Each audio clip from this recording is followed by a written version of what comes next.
ഇന്ന് ഭൂരിപക്ഷം ആളുകളെയും പ്രയാസപ്പെടുത്തിക്കൊണ്ടിരിക്കുന്ന ഒന്നാണ് ഉറക്കക്കുറവ്. ഉറക്കക്കുറവ് പരിഹരിക്കാൻ നമ്മൾ ചെയ്യേണ്ട പ്രധാനപ്പെട്ട കാര്യം എന്നുള്ളത് കൃത്യമായ വ്യായാമം ചെയ്യുക എന്നുള്ളതാണ്. വ്യായാമത്തിൻ്റെ അഭാവം ഉറക്കക്കുറവിന് പ്രധാന കാരണമായിട്ട് മാറുന്നുണ്ട്. അതുപോലെ തന്നെ നമ്മളുടെ ഭക്ഷണ രീതി, നമ്മുടെ ശരീരത്തിൻ്റെ ടെമ്പറേച്ചർ കൂട്ടുന്ന ഭക്ഷണങ്ങൾ ഉറങ്ങുന്നതിൻ്റെ തൊട്ട് മുമ്പ് കഴിക്കുന്നത് ഉറക്കം വരാതിരിക്കാൻ കാരണമാകും. അതുപോലെ തന്നെ ചായ, കോഫി പോലെയുള്ള ഡ്രിങ്ക്സുകൾ ഉപയോഗിക്കുന്നതും ഉറക്കക്കുറവിന് പ്രധാന കാരണമായിട്ട് മാറുന്നുണ്ട്. ഇതിൽ പ്രധാനമായിട്ടും ശ്രദ്ധിക്കേണ്ടത് ഉറങ്ങുന്നതിൻ്റെ 2 മണിക്കൂർ മുമ്പെങ്കിലും ഭക്ഷണം അവസാനിപ്പിക്കുക എന്നുള്ളതാണ്.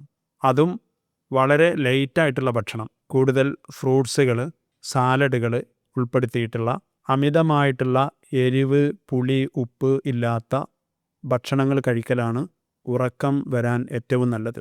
മാത്രമല്ല മിതമായ രീതിയിലുള്ള ഭക്ഷണം കഴിക്കുക. പലരും ധരിച്ചിട്ടുള്ളത് വയറ് നിറയെ ഭക്ഷണം കഴിച്ചാൽ ഉറങ്ങുകയുള്ളൂ എന്നുള്ളതാണ്. അത് ശരിക്കും ഉറക്കമല്ല, അതൊരു ക്ഷീണം കൊണ്ടുള്ള മയക്കമാണ് അവർക്ക് കിട്ടുക. ഒരിക്കലും അവർക്ക് ശരിയായിട്ടുള്ളൊരു സൗണ്ട് സ്ലീപ്പ് ഒരിക്കലും ലഭിക്കില്ല.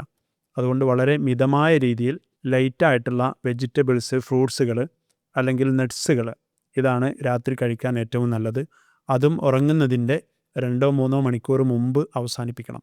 അതേപോലെ തന്നെ ഉറങ്ങുന്നതിൻ്റെ അരമണിക്കൂർ മുമ്പ് ഇളം ചുടുവെള്ളത്തിൽ കുളിക്കുന്നത് വളരെ നല്ലതാണ് ഉറക്കം ലഭിക്കാൻ. അതേപോലെ തന്നെ ഉറങ്ങുന്ന റൂം, അവിടുത്തെ ടെമ്പറേച്ചർ പ്രത്യേകമായിട്ട് ശ്രദ്ധിക്കണം. കഠിനമായിട്ടുള്ള ചൂട് ഉറക്കത്തിൻ്റെ ക്വാളിറ്റി കുറക്കും, അല്ലെങ്കിൽ ഉറക്കം വൈകിപ്പിക്കാൻ കാരണമാകും. അതേപോലെ തന്നെ അമിതമായിട്ടുള്ള തണുപ്പും ഉറക്കത്തിന് പ്രയാസമാണ്. അതുകൊണ്ട് തന്നെ റൂമിൻ്റെ ടെമ്പറേച്ചർ പ്രത്യേകം ശ്രദ്ധിക്കുക. അതേപോലെ തന്നെ ഇരുണ്ട റൂമായിരിക്കണം. നമ്മൾ ഉറങ്ങാൻ ഉദ്ദേശിക്കുന്ന റൂമിൽ ലൈറ്റ് ഉണ്ടാവാൻ പാടില്ല. ചെറിയ ലൈറ്റ് പോലും ഉണ്ടാവാതെ നല്ല ഇരുട്ടുള്ള റൂമിലാണ് നമ്മൾ കിടക്കേണ്ടത്. അതുപോലെ തന്നെ പുറത്തു നിന്നുള്ള കാറ്റ് കിട്ടുന്ന രീതിയിൽ എയർ സർക്കുലേഷനുള്ള റൂമാകുന്നത് ഉറക്കത്തിൻ്റെ ക്വാളിറ്റി വർദ്ധിപ്പിക്കാൻ ഏറ്റവും നല്ലതാണ്. ഇത്രയും കാര്യങ്ങൾ ശ്രദ്ധിച്ചാൽ തീർച്ചയായിട്ടും നിങ്ങൾക്ക് സുഖകരമായിട്ടുള്ള രീതിയിൽ ഉറക്കം ലഭിക്കും.